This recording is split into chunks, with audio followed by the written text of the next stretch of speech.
추경호 국민의힘 의원이 법원에 들어섭니다. 비상계엄 당시 국회 계엄 해제 표결을 방해한 혐의를 받습니다. 이번 기소는 추경호 개인에 대한 기소가 아니라 우리 국민의힘을 위헌 정당으로 몰아가 보수 정당의 맥을 끊으려는 내란몰이 정치 공작입니다. 특검은 추 의원이 계엄의 위법성을 알고 있었는데도 윤석열 전 대통령의 전화를 받고 국회 계엄 해제 저지 요청에 협조하는 등 여당 원내대표의 책무를 위반했다고 봤습니다. 추 의원은 공소 사실을 전부 부인했습니다. 계엄을 사전에 알지 못했고 윤 전 대통령의 협조 요청도 없었다는 겁니다. 특검은 국회가 침탈당한 상황에서 추 의원이 무엇을 했는지 영상으로 입증한다며 국회 CCTV를 재생했습니다. 영상엔 추 의원이 원내대표실에 들어가는 모습과 당시 원내대표단이었던 신동욱, 조지현, 정의용 의원이 원내대표실로 이동하는 모습 등이 담겼습니다. 본회의장에서 표결을 앞둔 국민의힘 의원이 회의장을 나와 원내대표실로 이동한 모습도 있었습니다. 재판부는 국민의힘 의원들을 증인으로 채택했습니다. 추 의원은 지방선거 관련 일정이 정해지면 적극적으로 재판에 협조하겠다고 했습니다. JTBC 심가은입니다.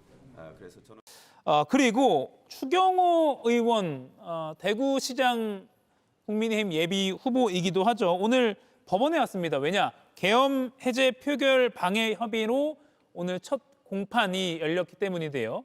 추 의원은 국민의힘을 위헌 정당으로 몰아가서 보수 정당의 맥을 끊으려는 내란몰이 정치 공작이다 이렇게 발언을 하기도 했습니다. 김영 의원님, 대구시장 얼마 전에 이제 후보 공천 관련해서 이야기가 나오는 것 같아요. 아니 국민의힘이 진짜 절윤하려면 오해를 살 수도 있는 아직 재판이 끝난 건 아니니까요. 그런 인물을 컷오프했어야 되는 거 아니야? 즉 추 의원 컷오프했어야 되는 거 아니야? 이런 의견도 일각에서 나오더라고요. 네, 그런 의견도 충분히 나오고 있고요. 그리고 전 더 한 가지 안타까운 것은 이정현 공관위원장의 이번 컷오프 방침을 이해를 못하겠습니다. 저희가 흔히 말해서 지금 주호영 의원과 그다음에 이진숙 방통위원장이 컷오프됐는데 주호영 의원이 컷오프된 이유는 중진 의원이기 때문이지 않습니까? 저희가 통상적으로 중진 의원은 3선 이상이라고 표현하지 않습니까? 국민의힘 대구시장 후보 중에 3선 이상은 추경호, 그다음 주호영, 윤재욱 의원이 있었습니다. 그런데 하필 주호영 의원만 컷오프를 하다 보니까 이 중진 의원 컷오프가 아니라는 얘기가 나오고 이렇게 되면 사실 저희가 추경호 의원을 공천 컷오프하지 않은 명분이 하나 있긴 있습니다.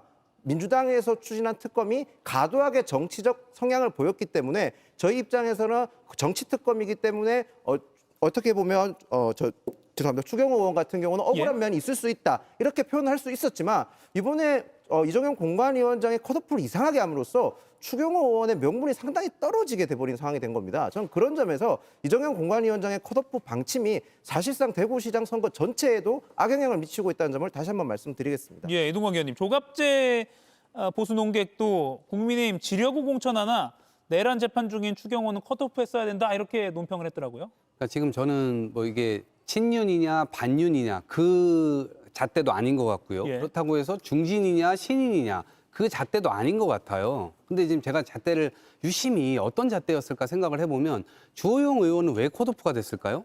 그동안 장동혁 대표를 엄청나게 비판해 왔습니다. 추경호 전 원내대표 비판 안 했어요. 그러니까 아마 그냥 묻어가는 그런 상황이었고 왜 그럼 그렇게 선택했느냐. 내란의 밤에 본인이 국회에 있었음에도 불구하고 헌법기관으로서 제대로 된 표결 이거 참여도 안 했습니다. 그리고 굉장히 헷갈리는 지시를 통해서 당의 분란을 스스로 일으켰던 그런 장본인이기도 해요. 그러니까 일정 부분 이 재판에 진행되고 있는 과정에서 당의 우산이 필요한 것 아니냐. 그런 차원에서 장동혁 대표를 비판하지 못했던 겁니다. 이제 그런 흐름이 하나가 있다라고 이제 보여지고요. 그러니까 이런 흐름 속에서 계속해서 비판이 나올 수밖에 없는 대목인데 과연 그러면 경선을 뚫을 수 있겠느냐. 그리고 본선에 올라갔을 경우 대구 선거뿐만 아니라 전국 선거에 어떤 영향을 미치겠는가. 아마 이 부분까지 생각하면 상당히 골이 아플 겁니다. 저희 민주당 입장에서는 내란에 얼마든지 그 부분과 관련해서 문제 제기를 할 수 있다는 입장이고 재판이 진행되고 있는데 만약에 그런 사람들을 또 공천한다라고 한다면 그것에 대한 후과는 국민의힘이 다 지어야 된다 이렇게 생각합니다. 비상계엄 해제 요구한 의결을 방해한 혐의로 기소된 추경호 전 국민의힘 원내대표의 첫 공판이 오늘 열렸습니다. 법정에선 12.3 내란 당시 국회 CCTV 영상이 공개됐는데요. 계엄군이 국회에 난입한 상황을 추 전 원내대표가 도저히 모를 수 없어 보이는 정황들이 담겨 있었습니다. 윤상문 기자가 보도합니다. 대구시장 출마를 준비 중인 추경호 전 국민의힘 원내대표.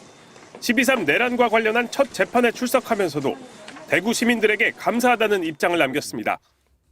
저는 법과 원칙에 따라 끝까지 당당하게 싸워 승리하겠습니다. 언제나 저를 믿고 응원해 주시는 대구 시민 여러분께 감사드립니다. 이어진 재판에선 비상계엄 당일 국회 CCTV 영상이 증거로 재생됐습니다. 추 전 원내대표 등 국민의힘 의원 20명가량이 잇따라 국회로 들어가는 모습이 포착된 직후 국회 상공에 헬기가 나타났고 곧이어 특전사 707 특임단이 국회 본관으로 진입했습니다. 전 경제부총리이자 여당 원내대표를 지낸 추경호가 헌정 질서를 유린한 피고인으로 법정에서는 참담한 광경이 펼쳐졌습니다. 계엄군이 국회를 침탈하는 폭동의 현장을 방관하며 본인은 정작 안전한 원내대표실에 숨어 끝까지 버텼다는 사실이 폭로됐습니다. 민주주의의 심장이 짓밟히는 순간에도 윤석열의 전화 요청을 받고 계엄 해제 표결을 조직적으로 방해했다는 혐의가 드러난 거죠. 국회 CCTV 영상 속에는 헌법기관의 기능을 마비시키려 혈안이 된 추경호의 추악한 행태가 고스란히 담겨 확인해준 셈입니다. 결국 역사적인 계엄 해제 의결 현장에도 끝내 불참하며 국민의 기대를 저버렸다고 증언하고야 말았습니다. 권력의 하수인을 자처하며 헌법 수호의 의무를 내팽개친 이토록 뻔뻔한 행보에 법의 엄중한 심판이 내려져야 한다고 주장도 했습니다. 민주주의를 능멸한 이들의 비참한 최후를 우리는 역사의 페이지에 똑똑히 새겨야만 합니다. 이 영상에 좋아요와 댓글 달아주시면 더 많은 사람들이 이 영상을 볼 수 있습니다.